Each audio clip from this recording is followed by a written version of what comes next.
I'm ready for my oil change on the 2013 Ninja 636. I have removed this side of the lower fairing so I can show you what I'm doing easier. And this bolt needs, this oil drain bolt is right there, and it needs this 17 millimeter wrench there. That's 17 mil socket, and it needs my handy ice cream bucket, something like that, whatever. I have a new oil filter from the dealer, and I meshed the oil filter up visually. Your oil filter lives right there under your knee when you're riding under your knee. And I removed two more things here. I removed this chain guard. It needs cleaning.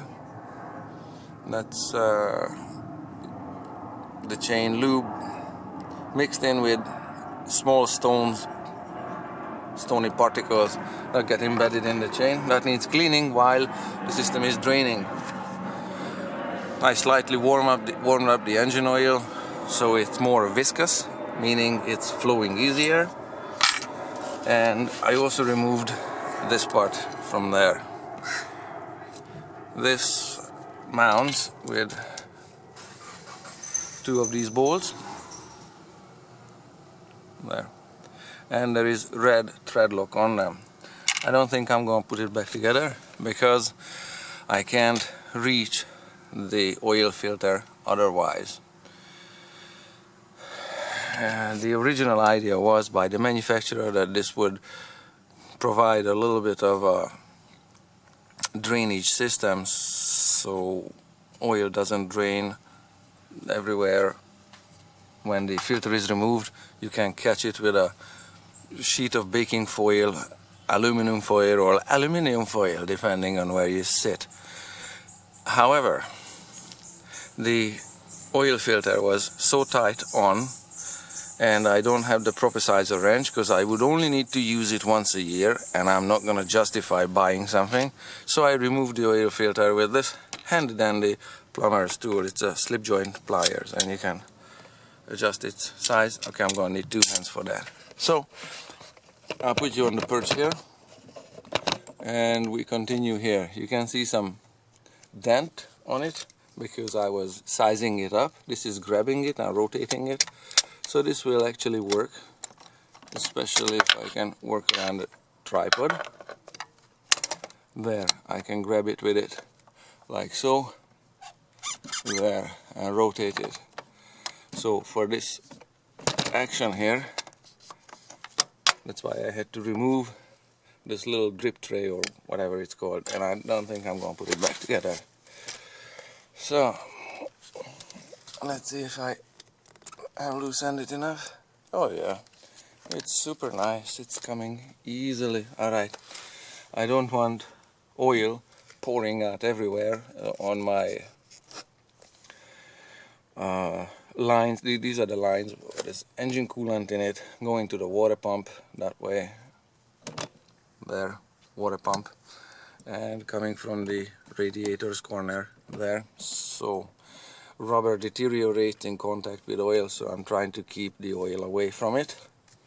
But to do that, I would need to drain the little bit of oil that's in this one, and I'll do it with a hammer and a screwdriver in just a sec. It's a little different than your usual oil change, but I need a little elbow room, so I'll put you here. There, you can still see what's going on. And no, my bucket doesn't fit. No, I do need baking foil. I'll be back in a sec.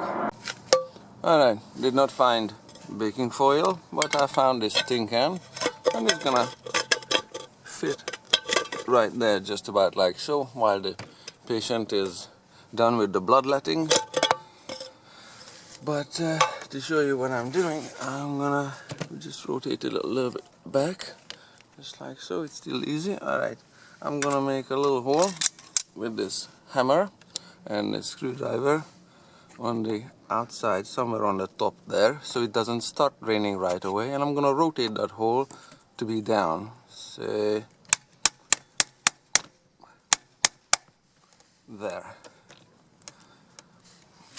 That's good. It's got oil in it. Where's my rag? There's my rag. So you can see in a sec. Let's make it a little bigger. There. So now we have a hole on it. And if I rotate it down, it'll start draining oil in a sec. Yep, there it is. Alright, there. One drop running down. Alright, you got the idea. So I'm gonna put the can in place. There's nothing to see. Sorry fellas. Be back in a few minutes. Alright, it did not drain much. It drained only this much through the oil filter, I don't know. And I lost a few other drops down there which ran around the frame. Not too bad. I don't know. So let's explore, see what happens if I totally take this off. I'm sure they do it differently at the racing pit, you know, but like I said, I'm not buying tools I only need once a year or so. There's a little bit of leaking there. Good.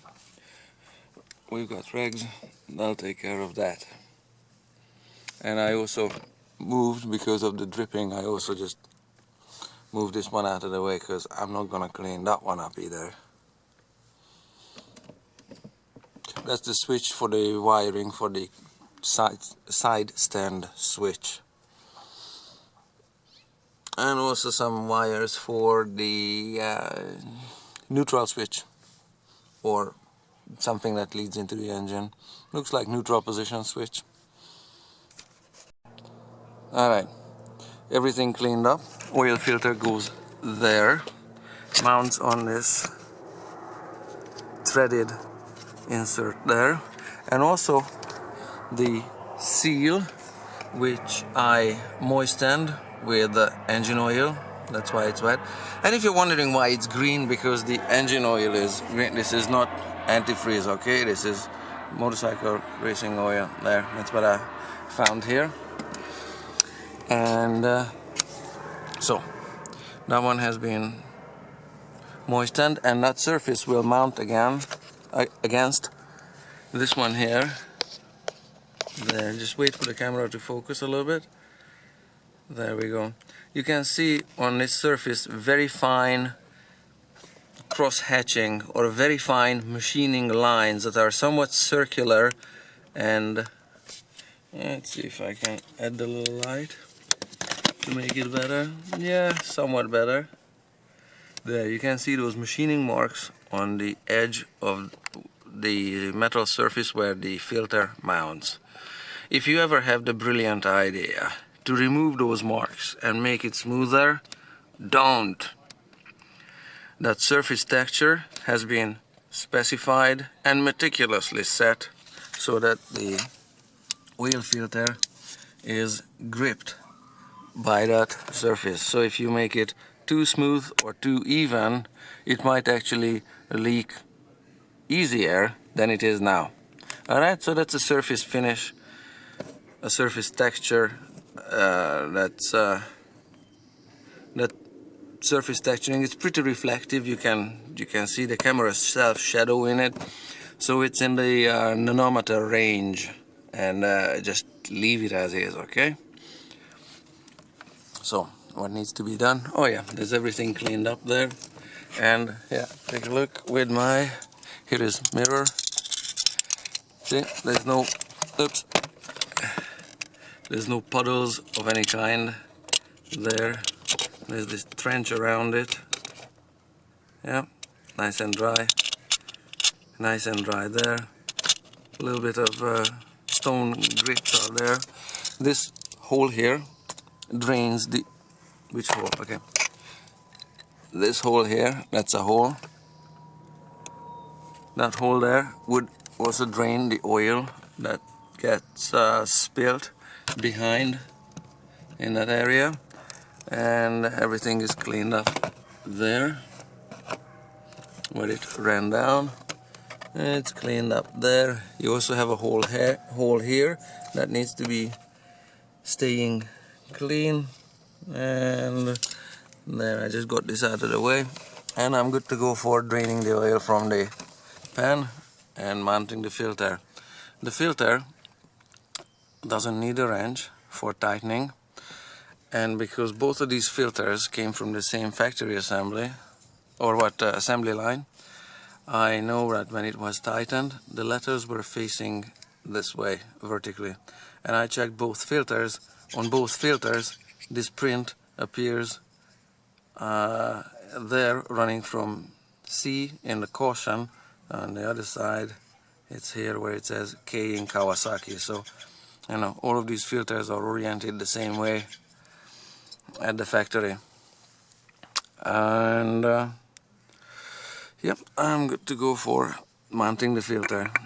If you strip the thread on the insert onto which this filter mounts, it's a problem, but it's not a big problem because the whole oil filter assembly part there comes off. Of course it works, you need to get the tank out of the way. Good, I got good contact, so from here I just need to go a quarter turn and I'm good. So, and I'm not gonna show you how this one is done because it's not fun watching the oil drain there, but this is from the factory there, that's how tight it is. Good, and I'm gonna fill in nice yummy fresh oil. Oh, what the heck, is disgusting, but it has to go in. I just hand tightened the oil filter. That print on it was vertical, just like so. So that's how it is when I'm done with it. It really doesn't need a wrench for tightening it. It really does need a wrench for removing it. I'm going to put the chain cover back on, but I'm going to lubricate the chain. Everything looks dry and nice, and I can also see this way for a little test right to see if there's any leakage. The drain bolt with its crush washer are back in place, tightened to specifications, and good to go for body panel mounting. These ones were here, and this little container is something I cleaned previously. It's from the air box for any water that gets in there, or oil or whatever else, and so that's how it looks when it's clean. And on the other side I have, oh yeah, the dirty oil is in its container and the rags, good to go for recycling. And on this side I have this bungee cord and everything set up so it can drain while I film and talk. So I'm good to go for the recycling place.